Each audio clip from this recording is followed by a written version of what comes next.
Mesdames et messieurs, bonjour et merci de nous recevoir chez vous pour ce flash d'information. Ce 18 janvier, un projet d'amélioration de l'accès à l'eau a vu le jour à Fada. L'initiative est de l'association Nourrir sans détruire. Ce projet va concerner la région de l'Est du Burkina ainsi que le nord du Ghana. 100 villages burkinabés seront touchés par le projet qui va durer 2 ans. Hier, le comité interprofessionnel de l'Anacarde du Burkina a dressé le bilan de 2 années d'activité à Bobo-Dioulasso. Il ressort de ce bilan la formation des acteurs pour la production, la commercialisation et la transformation. Le comité interprofessionnel de l'Anacarde du Burkina se réjouit aussi des multiples séances de sensibilisation effectuées. Hier à Safané, les populations ont barré la route aux camions de la société minière Semafo.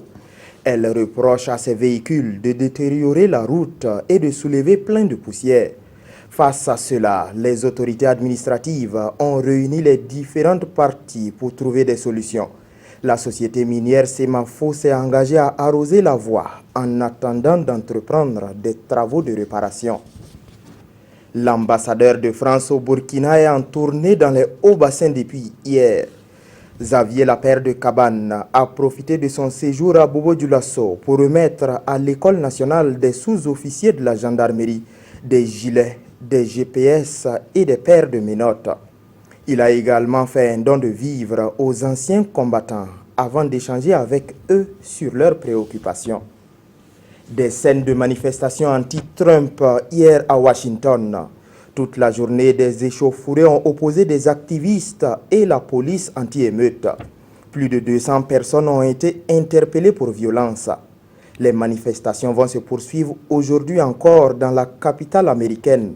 Plusieurs milliers de personnes sont attendues pour une marche des femmes contre le président Trump. C'est tout pour ce flash d'information. Merci pour votre attention. Draman Dadian vous retrouve à 13 h pour d'autres actualités.